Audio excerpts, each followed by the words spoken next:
Yo yo yo yo yo!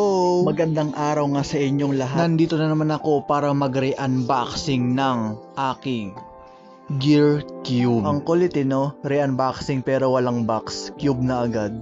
Sorry guys, hindi ko na alam kung nasan ko na ilagay yung ano niyan box niyan. Pero yung packaging niyan guys, hindi totally box, kundi nakaganto siya. At dito guys, makikita niyo yung movement ng Gear Cube. Ibang iba siya sa normal Rubik's Cube.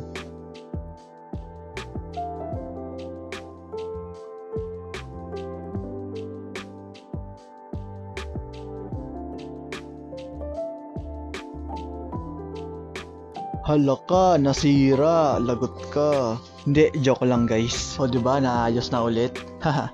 Ito guys, marirecommend ko sa inyong cube kung sawa na kayo sa normal na Rubik's Cube. Itong Gear Cube na guys, itong parang magbibigay na extra challenge sa inyo. Tignan mo naman yung ano niyan, gumagalawan niyan, galawang movements, so napaka smooth i-turn. Pero yung pag-turn niya guys, hindi siya yung normal na Rubik's Cube. Kailangan mo siya i-turn ng 180 degrees or R2 kumbaga sa Rubik's Cube para mag-align yung mga basta guys, papakita ko na lang dito mamaya sa video. Alam ko meron ako nandito At dito guys, kitang kita nyo naman may anino dyan. Nakuha kasi ng damit dyan kasi may mga damitan dyan sa taas. So, sorry na. At yun, ganito nga pala guys yung itsura ng Gear Cube kapag na-scramble na siya. Diba?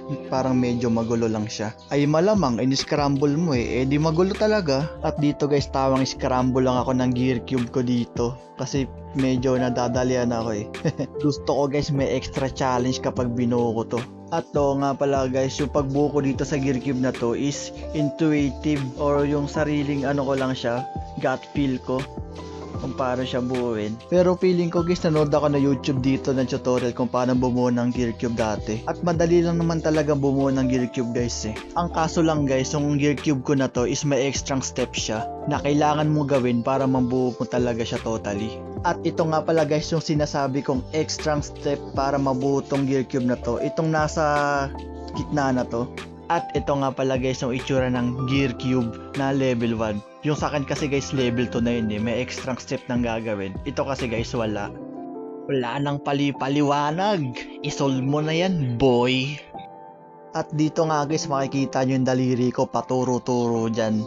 Kasi nagtutorial ako dyan kunyari At yung pinaka steps naman dyan guys para mabuo yung Gear Cube, kailangan mo muna guys na i-orient yung mga corners nya na parehas lang guys sa color scheme ng 3x3. Dito guys, panoorin nyo muna guys kung paano ko siya isosolve.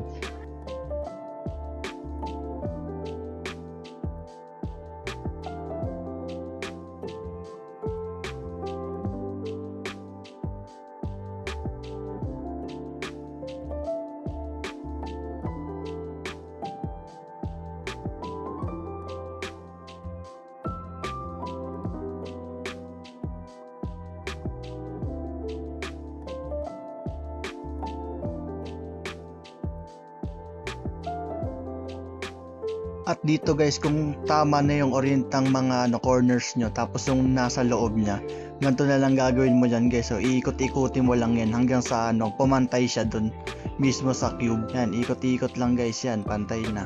Ayun lang, may edge twist.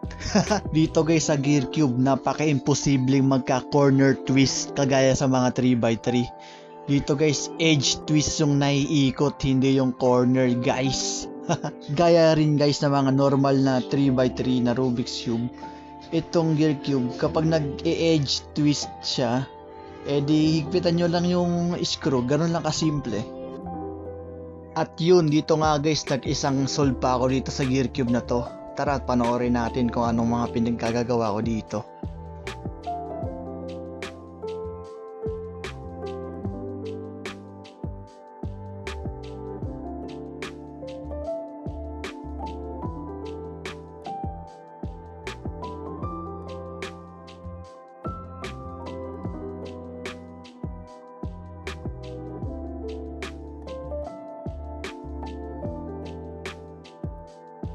Boom! Nakachamba na naman si Kumag. Yung mga lumalabas kasi guys na cases dyan sa Gear Cube, dyan sa mga unang solve ko, is madadali lang.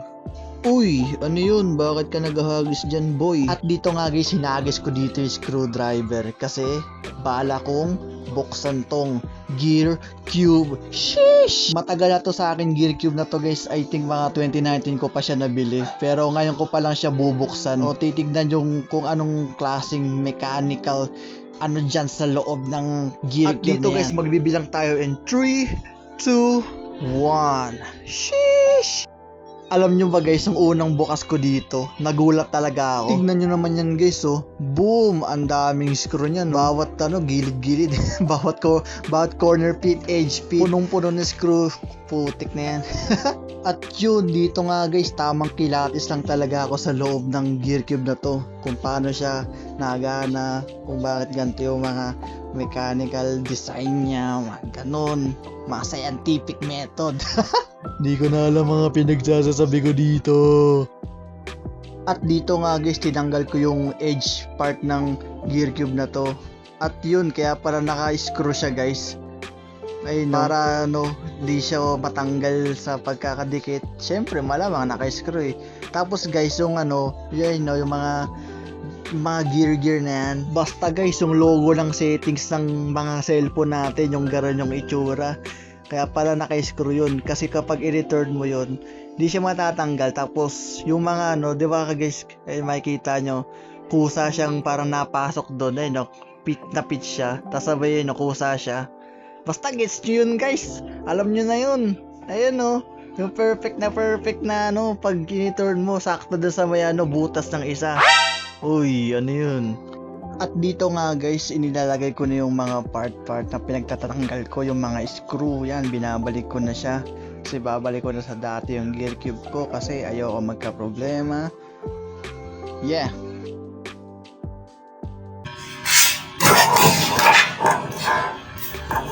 Ayun, katangahan, hindi kasi masyado higpitan yung screw. Ayun, nagkalas. Wait! Ayan. Nangyayari mo ka pa kasi, no? Dagdag trabaho yan. Yan, natuluyan na, nasira na, wala na. So, ayun guys, dahil sa katangahan ko, may bago tayong video. At itong video na to ay how to assemble a Gear Cube. Bahala na kayo guys kung papanoorin yung patong pag-assemble ko ng Gear Cube. I-speed ko na lang to in 3, 2, 1, go!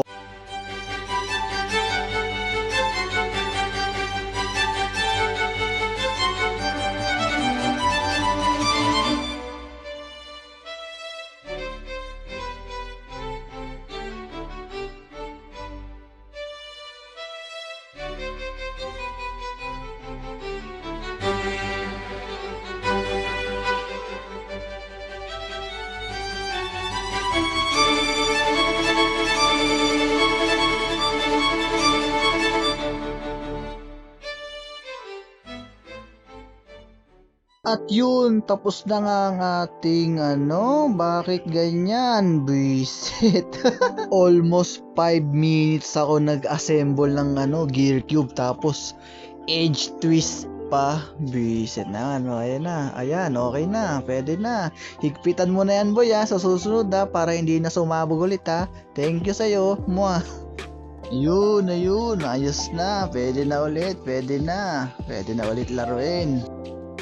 So ayun nga guys, ito na yung pinaka last solve ko dito sa Gear Cube na to at panoorin natin kung paano gagawin ko dito. Sorry guys, bilisan ko na dito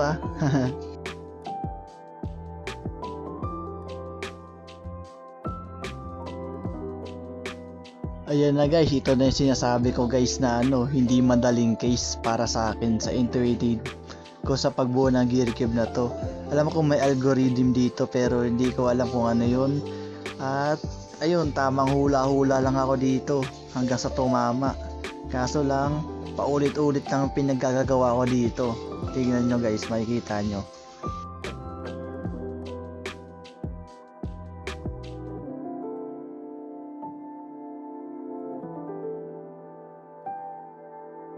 At dito nga guys, sa sobrang dami-dami ko na pain na ikot-ikot, nakita ko na dito yung parang nadadalian ako at yun, nabuo ko na.